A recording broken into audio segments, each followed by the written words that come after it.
What's up, guys? So I messed up and I bought a stupid chopper project that I really don't need, nor do I have any time for it. It happens.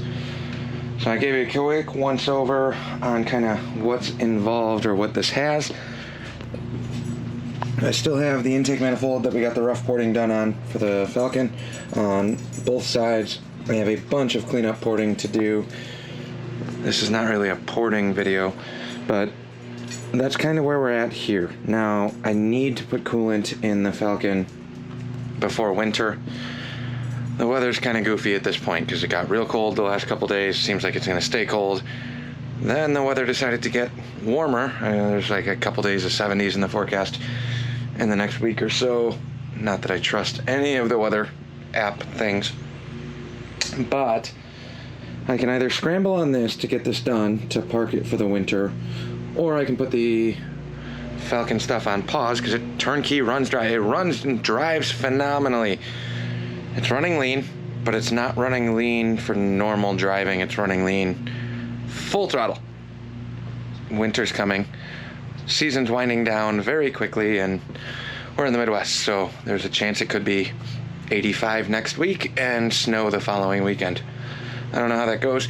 I think what I'm going to do now is actually pause the intake manifold thing so it's one less thing I can take off my plate.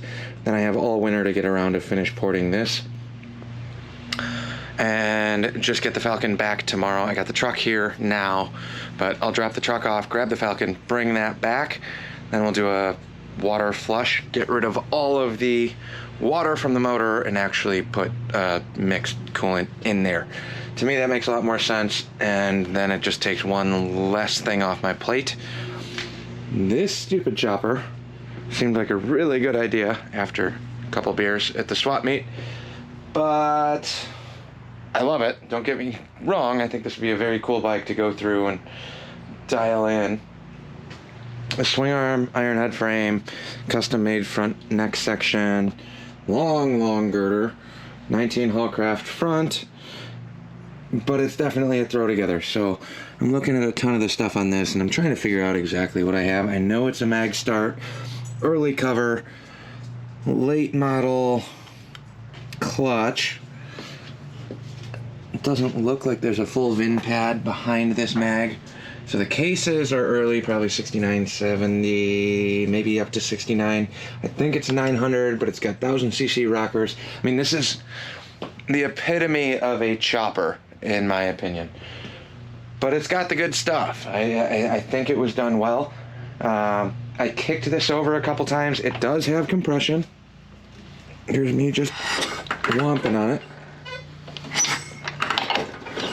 Not crazy, but that's me half of my weight while I'm holding you guys. Kicking this over. I'm gonna do one full video of what we're gonna do. I pulled the oil cap off. It does have oil in it. It does have compression, which makes me think that the push rods and the valves are good. It's got a Mikuni on it with no fuel line hooked up, so I don't know what the float bowl condition of the carb is, but I think the throttle cable still kind of works.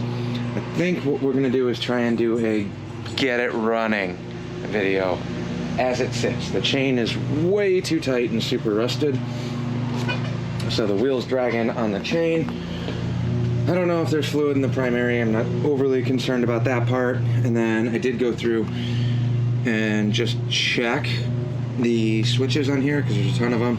I'm assuming one is lights, one looks like it goes down to the regulator, so I don't know what's what on this side, but the ignition one is here. I traced the mag wire just back up, so this is a kill switch down here. We'll see how that goes. I want to play with this. I'm way behind on editing, so I think I'm gonna put this on pause. I brought this home, bought it on Sunday, threw it on the trailer, brought all the crap back. I've been unloading and cleaning all the stuff up at the shop, and now the garage is absolutely destroyed one more time.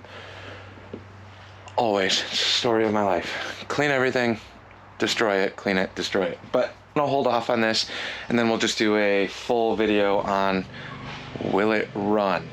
I know it's a cliche thumbnail, but when you buy a crusty old chopper like this, those are my options. I can either go through the whole thing and it turns into a big project, or we can leave it as is. I think I'm gonna leave it as is. with all of its, you know, Shopified glory, but it's all there. Everything on here is complete. There's a lot of things that I would immediately address and change if I were to keep it, but there's a good chance this is just going to be kind of a get it running and sent down the road with somebody else to try and finish up. But I will get it mechanically rideable and relatively solid. I'm not going to sell you a total basket case or a total pile of junk, but I'll be honest, I know what I have into it. I'm doing the bare minimum to get this running and riding. After that, it's on you. So if anybody's interested, this will be popping up for sale here pretty soon. It's got a homemade Secretary of State custom Illinois title. It's not an OG Harley title, but it is titled, and Illinois is honestly not that difficult or hard about plates in terms of, not plates, but in terms of VIN number stuff. If it's a homemade title, it's a custom bike. That's what it's going to be registered as, but you can get a plate, you can legally drive it, no issues there whatsoever. And I don't know, homemade title, it's not a Harley title, so it's going to be worth a little less, but look what you're getting. You're getting a thrown together old school chopper with a lot of really good parts on it. That's what it'll be. So I'm gonna wrap this one up. I'm gonna run back inside. I think I'm gonna focus on the videos. We're putting the intake manifold on pause. If you've been sticking around for Ford stuff, I apologize. There's a lot of things happening. Seasons are changing. We have a bunch of Halloween stuff to do for a trunk or treat thing, helping out in the neighborhood, and they wanted some cool old cars there. So I think we're gonna use the van for the trunk or treat, give out some candy to kids, let everybody take pictures in there, so that should be a good time. And then Justice hasn't picked this up yet, so that's got to go. And when this leaves, the 92 Sporty's coming back, so I got to rearrange the garage once again, make room for that one. We got a Paco frame to do a hardtail swap on a later model Evo for that one. We still have the other girder Ironhead, because now I have two girder Ironhead projects, which is terrible. That needs some welding, and it's going to take me a while on the motor side. On the plus side to that one, that's going to be a very slow build, but once I get the hard stuff done, like I got to make the motor mount spacers and re-weld some brackets on the frame, make sure that the bottom end is squared away and seated in the frame properly. Once that's done, then it's just going to be a motor rebuild here at the garage. Cylinders are already rebored.